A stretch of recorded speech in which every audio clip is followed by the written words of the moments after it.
Vou iniciar, então, o prefácio e a saudação. Eu estou seguindo a Bíblia Shed, que é a Almeida Revista Atualizada. Amém. Ok, Tá bom? tá Então, vamos certo. lá. Versículo 1 da segunda epístola de João. Diz assim: O presbítero à senhora eleita e aos seus filhos, a quem eu amo na verdade, e não somente eu, mas também todos os que conhecem a verdade. Por causa da verdade que permanece em nós e conosco, estará para sempre. A graça, a misericórdia e a paz da parte de Deus Pai e de Jesus Cristo, Filho do Pai, serão conosco em verdade e amor. Amém. Vamos falar dessa apresentação aí, dessa bênção, né, dessa saudação. É interessante aqui que a gente deve anotar algumas palavras. Primeiro, ele fala o presbítero, né?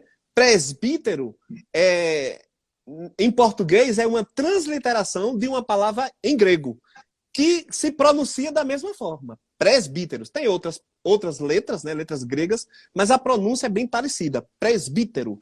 Presbítero, pastor, significa ancião, né, aquele mais velho, mas também é usado na Bíblia muito como um pastor, o líder, o bispo, né, aquele que lidera o povo. Então, o que eu entendo aqui, o que eu já pesquisei, que João nem precisa se identificar. Ele diz assim, ó, o pastor. E todo mundo já sabe quem é. Então aqui mostra a autoridade que ele tinha, mostra que ele era reconhecido como líder. A gente sabe que aqui ele já estava bem velho, né? Essa carta foi escrita entre 85 e 95 depois de Cristo. Ele já tinha mais de 80 anos e ele já era bem conhecido, né?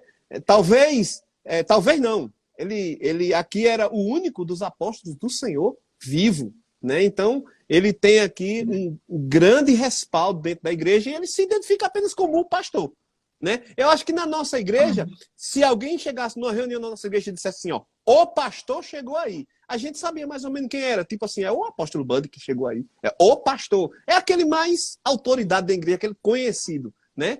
É o líder. E outra coisa interessante, isso é o autor. Outra coisa interessante que a gente vê nesses três aí, a segunda coisa interessante, é que ele endereça, o destinatário é a senhora eleita. É bem interessante isso, porque isso é diferente das outras cartas. Ele diz a senhora eleita. Já teve discussões, estudos, alguns defendem que é uma mulher mesmo, que ele mandou a carta. E esse senhora eleita, que no grego é eklekti kuria. Ou seja, eles dizem que alguns defendem que é um nome próprio. O nome da mulher é eleita. Eleita. A eleita amada. O nome da mulher seria eleita. E isso é muito difícil da gente entender. E dá para matar esse argumento logo de cara, porque se o nome dela é eleita, ela tem que ter uma irmã também chamada eleita. Porque se o senhor ler aí o versículo 13, o que é que diz no versículo 13? Os filhos da tua irmã eleita te saúdam. É estranho, né? Ela é eleita, o nome dela, e ela tem uma irmã, porque a palavra lá é a mesma. Então, chega-se à conclusão que aí claramente é o que a gente entende mesmo, está falando da igreja. A senhora, a igreja é comparada com mulher noiva, a igreja, tranquilamente, a gente vê a igreja sendo chamada de noiva, comparado com a mulher. Israel é comparado com esposa. Claramente a carta aqui é para a igreja. Que igreja? Imediatamente uma igreja local. Né? O senhor já disse, é uma igreja lá na Ásia Menor, é uma igreja local. Só que essa carta, como todas as outras, ela é importante e é direcionada para nós, como igreja do Senhor. Então, essa carta é para toda a igreja. E, por fim, algo que eu percebi, para a gente encerrar essa parte de prefácio, eu achei impressionante, pastor, o tanto de vez que tem a palavra verdade Sim. nesses 3 versículos. É impressionante. 4 vezes, né? Então, João é conhecido como o apóstolo do amor, o discípulo do amor, mas a gente pode, olhando para essa carta, dizer que ele também é o discípulo da verdade. Né? Essa carta é uma carta da verdade. Ele defende a verdade, ele fala da verdade, ele se alegra com a verdade, ele vê os filhos dele, aqueles membros daquela igreja, filho dessa senhora, membros dessa igreja, né? Essa igreja, essa senhora eleita é a igreja, e os filhos que ele fala aqui, né, aos quais, e seus filhos são os membros da igreja, que ele diz aqui no versículo 1, aos quais amo na verdade. Ou seja, ele ama em Cristo. Quem é a verdade? Cristo, né? Cristo disse lá no Evangelho de João mesmo, eu sou o caminho, a verdade e a vida, né? Então, Cristo é a verdade. Então, ele ama essas pessoas em Cristo. Ele ama essa pessoa na verdade. Ele ama essa pessoa sinceramente, não só sinceramente, mas ele ama com esse amor fundamentado, baseado na palavra de Deus e em Cristo. Amém? Vamos seguir? Amém. Vamos. Aí, então, João agora começa a entrar, né, nos pontos dele aí, né? Versículo 4. Fiquei sobremodo alegre em ter encontrado dentre os teus filhos os que andam na verdade, de acordo com o mandamento que recebemos da parte do Pai.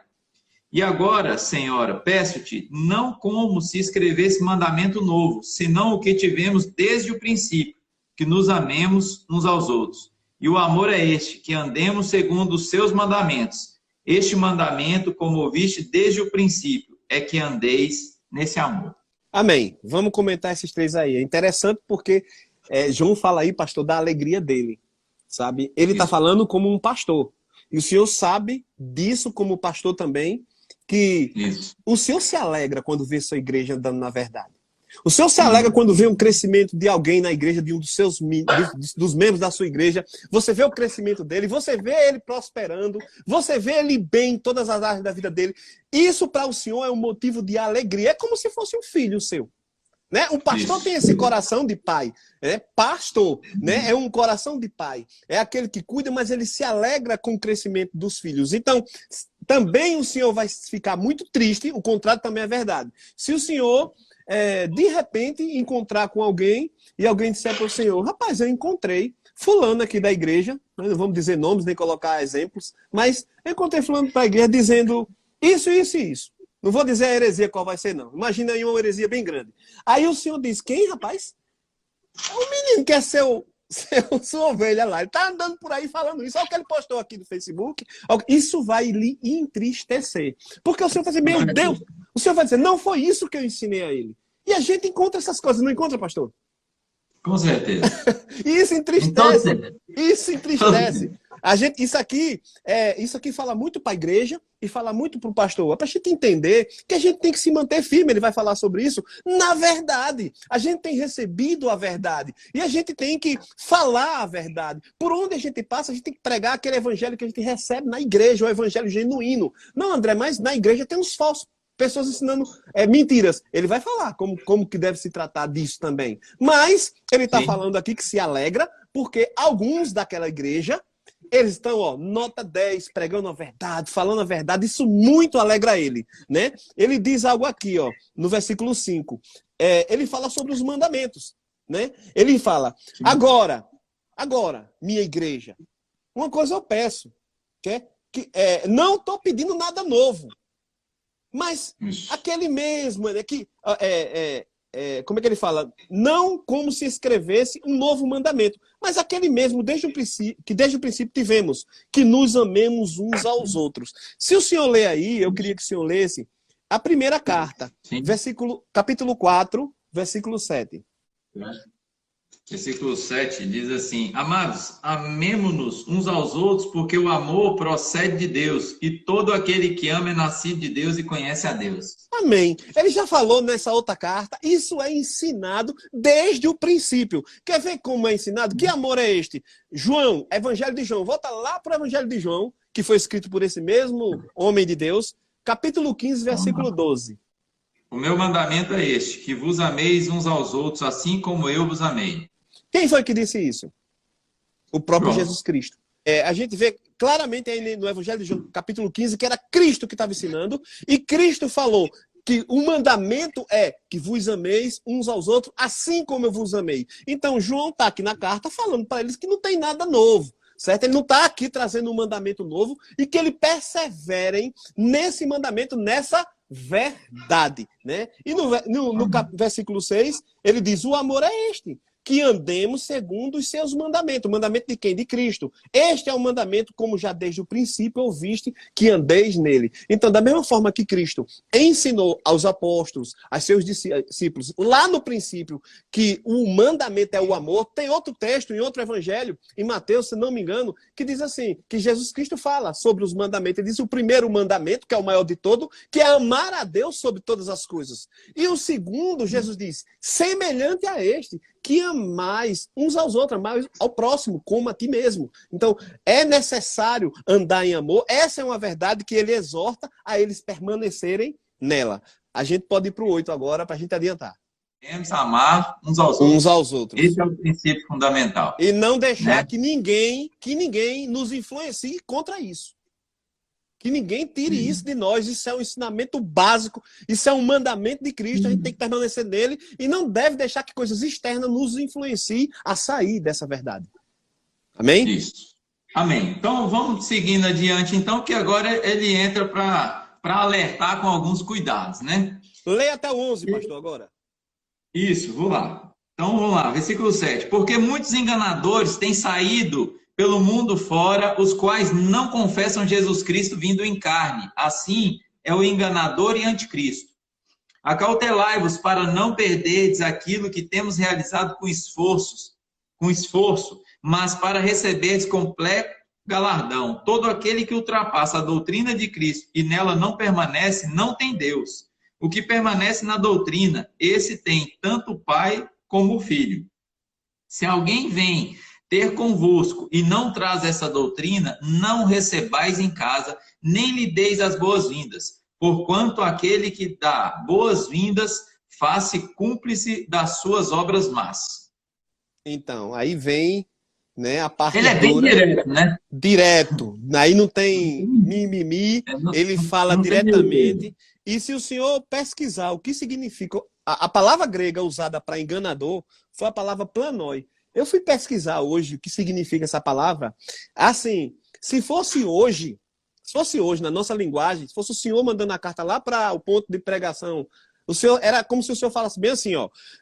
Existem alguns vagabundos. A palavra é pejorativa mesmo. Ele está usando uma palavra para falar corrupto, vagabundo, enganador. É um anticristo, é alguém que é alguém que não é digno que você saúde, não é digno que você deixe ele entrar na sua casa. É um vagabundo. Quando eu vi essa palavra vagabundo com mundo de significado, eu acho interessante porque é uma palavra usada hoje que é muito depreciativa. De fato, nenhum homem gosta de ser chamado de vagabundo. Pois é uma palavra boa para esses enganadores, vagabundos, né? E ele traz aqui, né, no versículo 7, que existem muitos, já existiam naquele tempo, imagine hoje. Naquele tempo em que a palavra estava sendo pregada, a palavra não tinha muito tempo que tinha estado entre nós, né? A palavra não tinha muito tempo que tinha morrido e ressuscitado.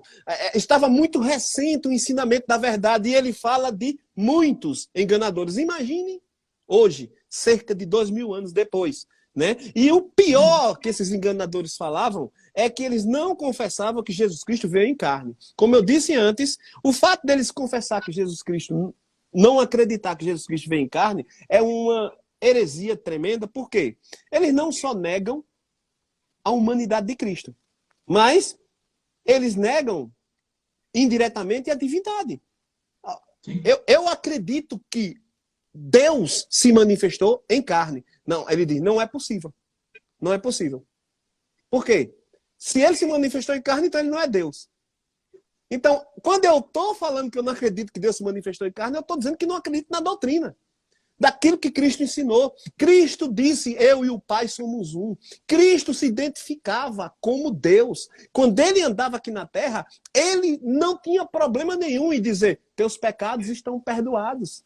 Cristo dizia, eu salvo, eu dou a vida eterna. Então, se alguém diz, espera aí, esse Deus não se manifestou em carne, está dizendo que Cristo era mentiroso, né? E era contra essa mentira que João está tratando aqui. Por isso que ele fala tanto em verdade. Ele repete tanto verdade para combater a mentira de que Cristo não se manifestou em carne. Você dizer que Cristo não se manifestou em carne é chamar Jesus Cristo de mentiroso.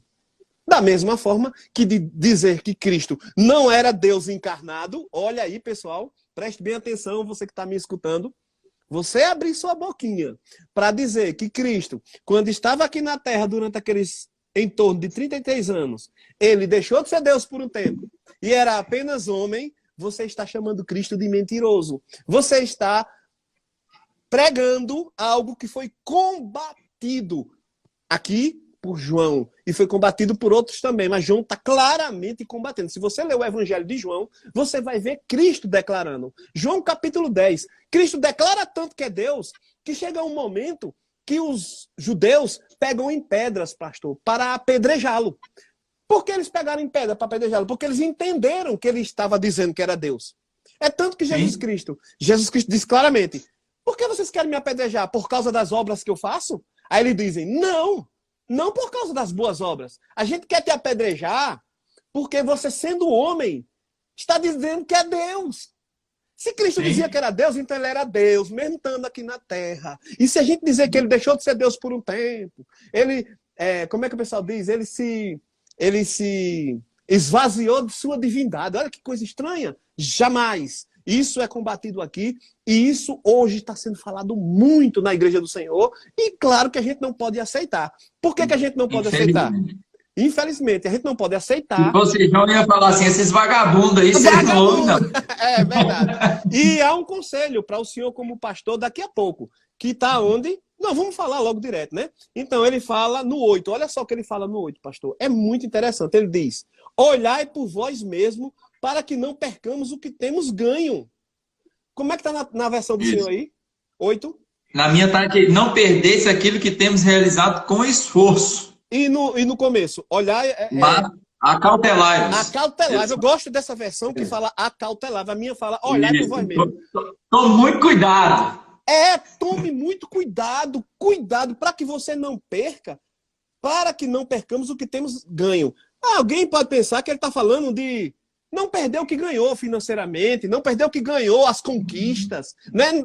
Eu acho que eu já vi alguém até pregar isso aí. Ó. A gente já conquistou tanto até hoje, não vamos perder. Mas isso não tem nada a ver. O que ele está falando aí... O ensino da verdade. O ensino da verdade que nós recebemos. Nós ganhamos a verdade de Jesus Cristo, porque ele fala nisso antes. Os mandamentos foram dados aos apóstolos. E nessa versão do Senhor, o ganho, ele enfatiza que foi com muito esforço. Olha, os apóstolos estavam sofrendo perseguições. Paulo, açoitado, até morto foi, apedrejado, que eu acredito que ele foi morto naquele apedrejamento. Então você vê o esforço que eles tiveram para fundamentar o evangelho, a verdade. E ele está dizendo aqui, cuidado, se vocês derem ouvido a esses enganadores, vocês podem perder o que vocês já ganharam. E aí ele cita, né? Ele diz assim, ó, antes recebamos o inteiro galardão. Então, a gente, para receber galardão, isso para mim se refere tranquilamente ao galardão que é por obras, o salário que nós teremos pelas nossas obras. Mas para que a gente receba o maior galardão, ou seja, a gente seja recompensado, a gente tem que andar na verdade. E a gente não pode sair dessa posição. A igreja tem que estar firmada na verdade e também a igreja tem que ser orientada a não sair da verdade. Meu amigo, meus irmãos, se vocês têm alguma dúvida, pergunta aqui para o seu pastor. Se seu pastor não souber ensinar, seu pastor vai perguntar para a doutrinária. A gente procura os universitários, mas não procure outra doutrina que não seja essa que está sendo ensinada aqui, ó, a doutrina da palavra de Deus. Cuidado com o que tem ensinado aí. Cuidado com essas pessoas que estão ensinando um outro evangelho. Cuidado com essas pessoas que estão ensinando um evangelho assim que atrai muito a nossa alma, alegra o nosso ego. Então não aceite apenas o evangelho. E aí, para a gente finalizar essa carta, ele diz aqui no versículo 10. Se alguém vier ter convosco e não traz essa doutrina, não recebais em casa, nem tampouco saudeis, porque quem o saúda tem parte nas suas más obras. Então, pastor, é um conselho para os pastores. Ele está falando aqui para a senhora, a igreja, está falando para os líderes. Então, se o senhor, como pastor, receber um vagabundo desse na sua igreja, e ele começar a pregar uma doutrina que não seja a verdade, expulsa ele daí. Se o senhor aceitar, o senhor está sendo cúmplice das más obras dele. E aí o senhor pode concluir. Amém. Bom, eu só quero complementar uma coisa que você falou aí, que eu acho fantástico e assim, muito atual mais uma vez, é quando a gente fala que muitas igrejas, né, estão pregando ou aceitando, pregando aquilo que o povo quer ouvir, né, aquilo que agrada aos ouvidos. E você não tenha dúvida disso, isso é heresia. Isso mesmo. Jesus não mandou pregar o que a gente quisesse ouvir. Ele mandou pregar a verdade. A verdade. Por mais que doa, por mais que te machuque, por mais que você não queira ouvir, é a verdade. É isso que vai salvar, é isso que vai libertar, e é isso que vai fazer com que eu e você tenhamos comunhão com o Pai. Então, cuidado. Amém, isso mesmo. Ah, aquela igreja é muito boa, lá permite tudo, lá pode tudo. Eu não estou dizendo que nós temos que proibir, que nós... Não, nós temos que andar conforme a palavra, só A isso. palavra, isso mesmo. Né? E ponto.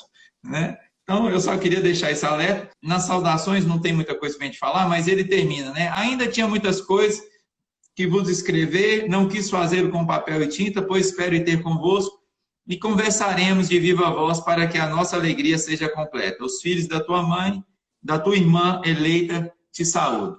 Pastor, então, diga. Só quero fazer um comentáriozinho sobre isso aqui, é porque aqui tem uma ideia interessante, que é contexto, que diz que ele estava escrevendo, era uma igreja escrevendo para outra, né?